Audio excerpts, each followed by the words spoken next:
Students, myself Mahendra Sharma from Suraj School Rewadi, PGT Political Science. Students, last lecture में हमने fundamental duties के regarding discuss किया था कि फंडामेंटल ड्यूटीज़ क्या होती हैं, कौन कौन सी फंडामेंटल ड्यूटीज़ है जो हमें पूरी करनी चाहिए, उनके बारे में हमने डिटेल में डिस्कस किया था। आज का हमारा टॉपिक है directive principles of state policy, कि डायरेक्टिव प्रिंसिपल्स क्या होते हैं, कहाँ पर ये हमारे कॉन्स्टिट्यूशन के किस पार्ट में शामिल किए गए हैं, ये किस लिए बनाए गए, इनके बारे में हम आज डिटेल में डिस्कस करेंगे।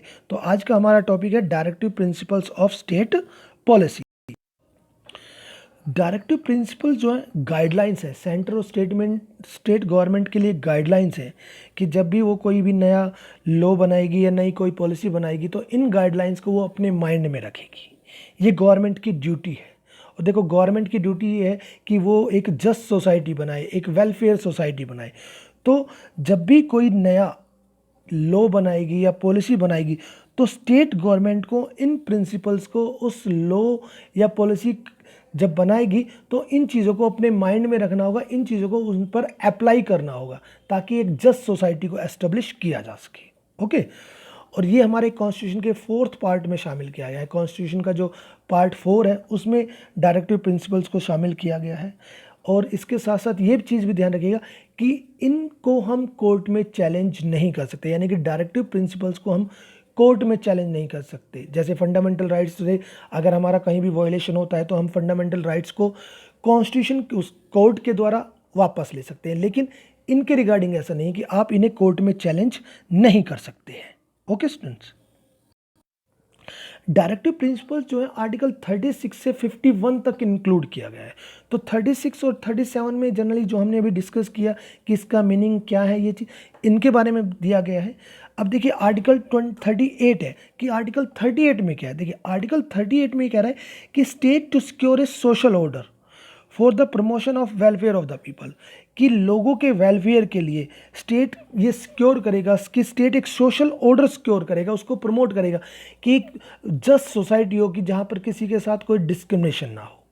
ओके, आर्टिकल 39 में क्या कहता है कि certain principles of policy to be followed by the state, की कुछ प्रिंसिपल्स हैं जो कि स्टेट को फॉलो करने होंगे, जैसे कि equal right to man and women, कि मैन और वीमेन को इक्वल राइट्स प्रोवाइड किए जाएंगे। ऑनरशिप ऑफ रिसोर्सेज, की रिसोर्सेज जो है उन पर सभी का ऑनरशिप होगा, सभी का कंट्रोल होगा। Equal pay for equal work, कि समान काम के लिए समान वेतन। प्रोटेक्शन ऑफ चिल्ड्रन, कि चिल्ड्रन की प्रोटेक्शन, जैसे हमने पढ़ा था कि जो 14 ईयर्स से बिलो बच्चे होते हैं उनको गवर्नमेंट प्रोटेक्ट करती है, तो ये चीज़ दी हुई है इसमें। ओके स्टूडेंट्स, आर्टिकल 39A में क्या है, equal justice and free legal aid, कि सभी को बराबर का equal justice and free legal aid. Free legal aid किनको, टू सिटीजन्स हैविंग इकोनॉमिक और अदर डिसेबिलिटीज़, यानी कि वो लोग जो कि इकोनॉमिकली वीक है या अदर डिसेबल पर्सन जो होते हैं उनको फ्री लीगल एड दी जाएगी, गवर्नमेंट उनको फ्री लीगल एडवाइस प्रोवाइड करेगी।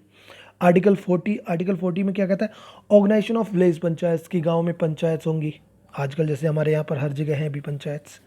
आर्टिकल 41 में राइट टू वर्क, कि काम का अधिकार सभी को दिया जाएगा। एजुकेशन का अधिकार सभी को दिया जाएगा। And to public assistance in certain cases, और सर्टेन केसेस हैं, कुछ केसेस में लोगों को पब्लिक असिस्टेंस यानी कि गवर्नमेंट की तरफ से असिस्ट किया जाएगा।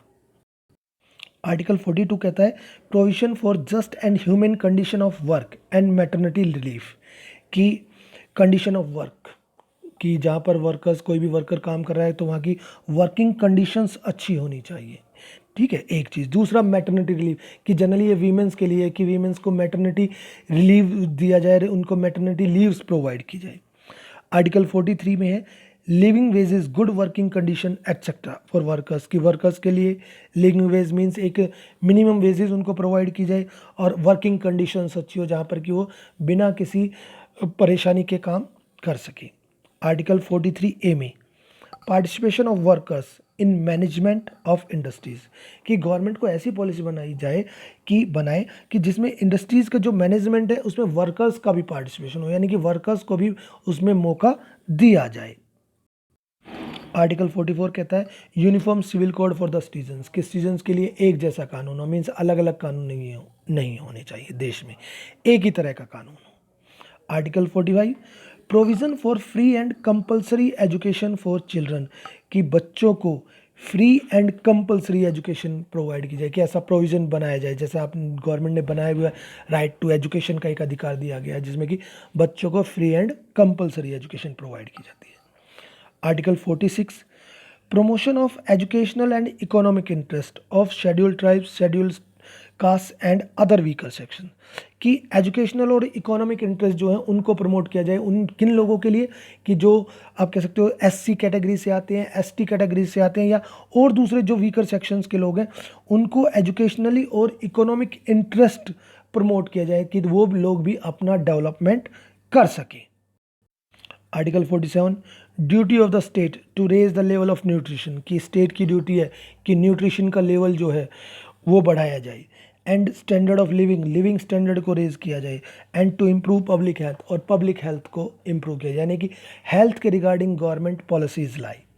Article 48, organisation of agriculture and animal husbandry, कि एग्रीकल्चर और एनिमल हस्बेंड्री के लिए रिगार्डिंग ऑर्गेनाइजेशन को बनाया जाए, एस्टेब्लिश किया जाए। आर्टिकल 48 ए में क्या है देखिए, protection and empowerment of environment and safe guard of forest and wild life, कि जो एनवायरनमेंट है और फॉरेस्ट या वाइल्ड लाइफ है उनको प्रोटेक्ट किया जाए और उन्हें और ज़्यादा इम्प्रूव किया जाए, यानी कि जो हमारे नेचुरल एनवायरनमेंट को जो नुकसान हो रहा है उसको कम किया जाए, उसे प्रोटेक्ट किया जाए और उसे इम्प्रूव किया जाए। आर्टिकल 49 है देखिए, protection of monuments and places and objects of national importance, कि नेशनल इम्पोर्टेंट के जो ऑब्जेक्ट्स हैं, जो प्लेसेस हैं, जो हमारी पुरानी धरोहर है, मोनूमेंट्स हैं, उन चीज़ों को प्रोटेक्ट किया जाए, कि यानी कि उन्हें नुकसान ना पहुंचाया जाए। आर्टिकल 50 में separation of judiciary from executive, यानी कि जुडिशरी को इंडिपेंडेंट जुडिशरी बनाया जाए, कि जुडिशरी जो है किसी के दबाव में काम ना करे, ये आर्टिकल 50 कहता है। आर्टिकल 51 में क्या है, promotion of international peace and security, कि इंटरनेशनल पीस एंड सिक्योरिटी को प्रमोट किया जाए, जैसे कि जस्ट एंड ऑनरेबल रिलेशन, कि नियर बाय जो भी नेबरिंग कंट्रीज है, वर्ल्ड के जितने भी कंट्रीज, उन सभी के साथ अपने अच्छे रिलेशंस, एक पीसफुल रिलेशंस, ऑनरेबल रिलेशंस को मेंटेन किया जाए। इसके अलावा कंट्रीज़ के बीच में जो भी इंटरनेशनल डिस्प्यूट्स हैं उनको नेगोशिएशंस के द्वारा, बातचीत के द्वारा, पीसफुल मेथड से उनको सॉल्व किया जाए, यानी कि कहीं पर भी कोई भी वॉर वगैरह का यूज़ ना किया जाए। तो ये हमारे डायरेक्टिव प्रिंसिपल्स थे। अब आता है कि डायरेक्टिव प्रिंसिपल्स और फंडामेंटल राइट्स में क्या डिफरेंस है, क्योंकि आपने देखा होगा कि इनमें अधिकतर चीज़ें वही थी जो फंडामेंटल राइट्स में, लेकिन दोनों में डिफरेंस क्या है। देखिए दोनों में जो डिफरेंस है वो क्या है। देखिए फंडामेंटल राइट्स जो है, these rights are enforceable, the supreme court and high court issue writs to enforce fundamental right, कि राइट्स जो हैं वो हमारे एनफोर्सेबल है, यानी कि उन्हें हम कोर्ट में चैलेंज कर सकते हैं, और कोर्ट ये ऑर्डर दे सकता है कि इस तरह के रिट्स इशू कर सकता है कि फंडामेंटल राइट्स को लोगों को प्रोवाइड किया जाए। ये तो फंडामेंटल राइट्स है, यानी जिन्हें कोर्ट में चैलेंज किया जा सकता है। डायरेक्टिव प्रिंसिपल्स क्या है, कि directive principles are non enforceable in a court of law. मैंने आपको स्टार्टिंग में बताया कि डायरेक्टिव प्रिंसिपल्स को कोर्ट में चैलेंज नहीं किया जा सकता, यानी कि आप इनके रिगार्डिंग कोर्ट में नहीं जा सकते। एक गवर्नमेंट का अपना एक वो है कि लॉज और पॉलिसीज बनाते समय इन चीज़ों का ध्यान रखें। इसके बाद है फंडामेंटल राइट्स।